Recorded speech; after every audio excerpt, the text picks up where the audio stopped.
Acho importante começar falando da anatomia, né, para a gente compreender posteriormente a clínica e o tratamento. Falando inicialmente dos limites da medula, só colocar um apontador. Tá?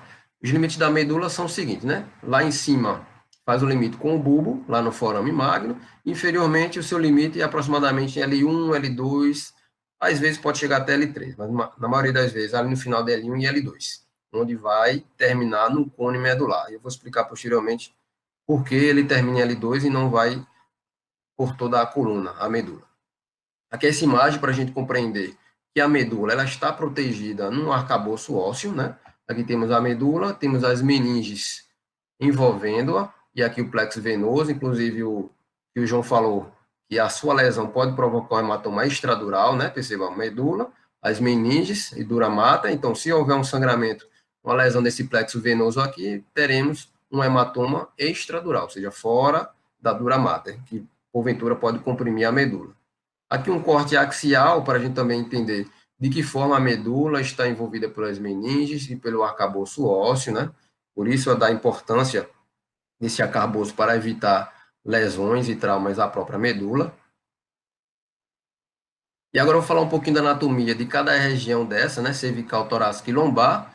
Perceba que, anatomicamente, elas são divididas praticamente nas mesmas coisas, mas ela tem alguns formatos e algumas peculiaridades diferentes que só você olhando uma tomografia, um raio-x, você já percebe de que região da coluna a gente está lidando, se cervical, torácica e lombar. Então, aqui temos a vértebras cervicais, certo? Aqui anterior, aqui a região posterior.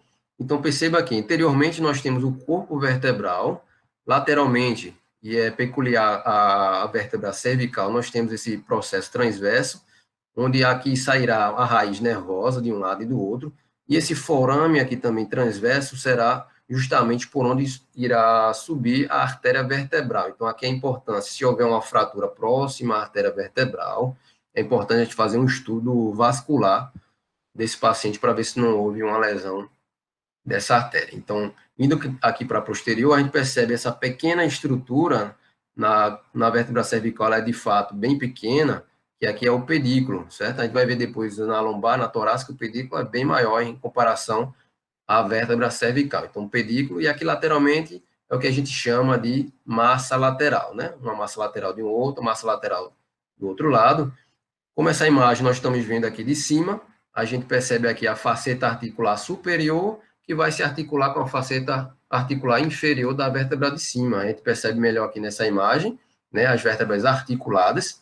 Aqui é justamente uma articulação, onde temos uma faceta articular inferior dessa vértebra de cima e a faceta articular superior dessa vértebra de baixo. Dessa forma que uma vértebra vai se articulando à outra. Uma característica também e peculiaridade dessa região cervical são as duas primeiras vértebras, né? Essa primeira vértebra é a que a gente chama de Atlas, né? Lá da mitologia grega, o Atlas, ele foi condenado por Zeus a segurar os céus para sempre, né? Então, por isso que é o Atlas, justamente porque a primeira vértebra cervical, o Atlas, ele tem essas articulações que vão se articular com os côndilos, né? Do occipito. Então, o Atlas é como se segurasse a cabeça. E o segunda vértebra, que é o axis, ela tem essa estrutura que só ela tem, de toda a coluna, que é o processo odontoide, ou dente do axis. E ela se articula aqui com o arco anterior de C1.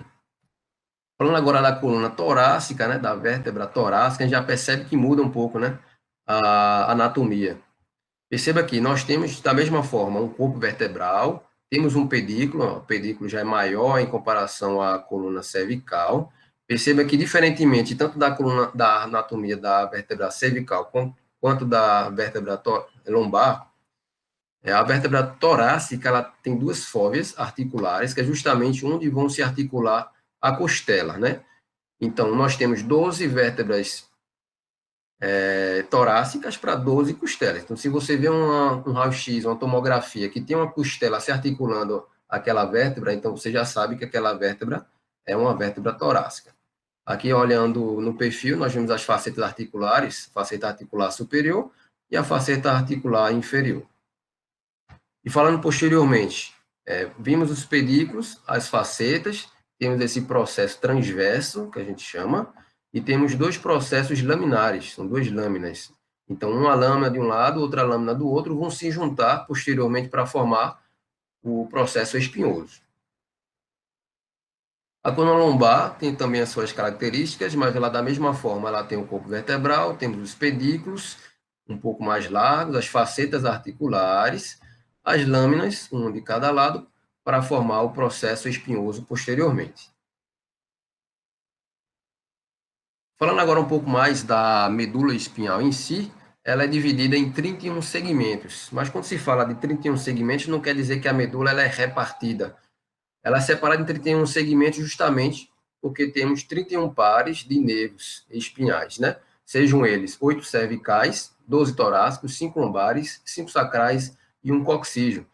Perceba que temos 12 vértebras torácicas para 12 nervos torácicos. Temos 5 vértebras lombares para 5 nervos lombares. Porém, sabidamente, nós temos 7 vértebras cervicais, porém temos 8 nervos espinhais. Tem essa característica. Então, cada nervo espinhal, por exemplo, C2, ela vai sair acima da sua vértebra correspondente, ou seja, o nervo espinhal C2, ela vai sair acima de C2. C3 vai sair acima de C3. Até que você chega em C8, que vai sair abaixo de C7. Então, daí em diante, na torácica e na lombar, cada nervo vai sair abaixo da sua vértebra correspondente. Perceba que temos duas intumescências, tumescência cervical, ou seja, há uma dilatação na medula, e uma intumescência lombosacra, justamente porque nessas duas regiões vão sair os grandes plexos, né? Que vai formar o plexo cervical e o plexo braquial, para inervar os membros superiores, e o plexo lombosacro, que irá inervar os membros inferiores. Por isso tem essa intumescência. Então, para a gente saber, como a gente fala aqui, que temos essa quantidade de vértebras e temos essa segmentação da medula, porém perceba que a medula ela não acompanha até o final da coluna, né, do arcabouço ósseo, ela termina ali mais ou menos em L1, às vezes em L2. Então tem essa regrazinha de Peale que a gente pode lançar a mão, que é para justamente tentar comparar o nível ósseo com o nível na medula, já que sabe que a medula é menor do que a coluna vertebral em si. Então, de C2 a T10, você adiciona 2 ao processo espinhoso daquela vértebra, e aí você vai dizer que você está no seu segmento medular. Por exemplo, se você está no processo espinhoso de C6, por exemplo, aqui, ela está mais ou menos correspondente ao segmento medular de C8. Então, essa regra você ajuda você a definir qual o nível da sua medula. Então, de T11 a T12, perceba aqui de T11 e T12 aqui abaixo, ela vai praticamente englobar todos os 5 segmentos medulares lombares. Então, se você tiver uma fratura a nível de T11 e de T12, você ainda vai ter lesão medular. A nível de L1, ele já engloba os 5 segmentos medulares sacrais e um coxígeo, e perceba que de L2 para baixo, na grande maioria das vezes, você já não tem mais medula. Então, dificilmente uma fratura em L3, o paciente vai sair com uma paraplegia, um déficit motor importante nos membros inferiores, já que não há mais medula, mas, porém, há as raízes, né, da cauda equina. Aqui é só apenas para exemplificar aqui, que no feto, perceba que a medula ela é praticamente do mesmo tamanho do arcabouço ósseo das vértebras, como mostra aqui na figura A. No entanto, com o crescimento, as vértebras vão crescendo de uma proporção maior em relação à medula. De certa forma que a medula vai terminar a nível de L1 e não mais irá se corresponder até o final dela em L5.